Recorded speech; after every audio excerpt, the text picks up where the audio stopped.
क्रांतिकारी जय भीम. बरे आहात ना? एक 2 दिवस झालं, एक 3-4 दिवस झालं दादा व्हिडिओच पडना झालाय. बरं वाटत नाही मला. हे असे फोड आले तोंडातून, ह्याच्यातून थोडीशी ताप होती.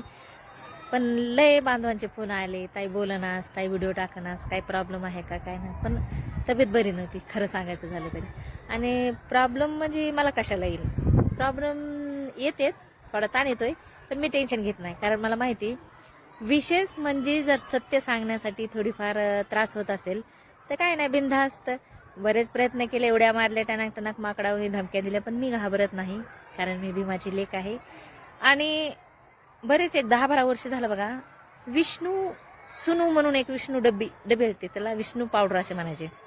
मला वाटतंय ते पावडर काही लोकांनी चेहऱ्यावर लावलं जर असतं ना, तर त्याचा चेहरा पण टवटवीत झाला असता. आणि थोडेसे भीमाचे विचार जर त्याच्या मनात असते ना, तर त्यांचा आत्मा पण मला वाटते स्वच्छ आणि सुंदर झाला असता.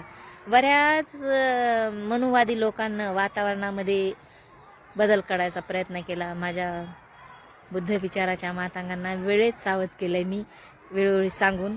आणि शेषाच्या मस्तकावर पृथ्वी नाही, कष्टकरी कामगार दलित बांधवाच्या माझ्या तळहातावर ही पृथ्वी आहे. लोकशाहीरांना भाऊ साठेंनी सांगितलं. हेच वेळोवेळी मी माझ्या समाजाला सांगायचा प्रयत्न केला.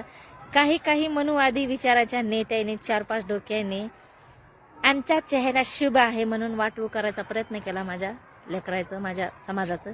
पण मी वेळोवेळी त्यांना सांगत राहणार की आपल्याला फक्त एकच नेता, एकच बाप, डॉक्टर बाबासाहेब आंबेडकर. आणि हे सत्य आहे.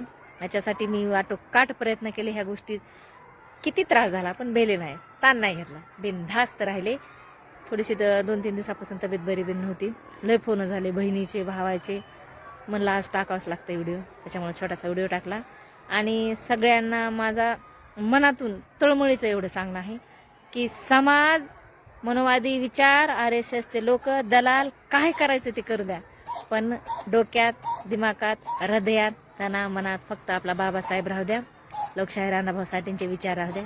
परत एकदा कडक असा जय भीम, जय अण्णा.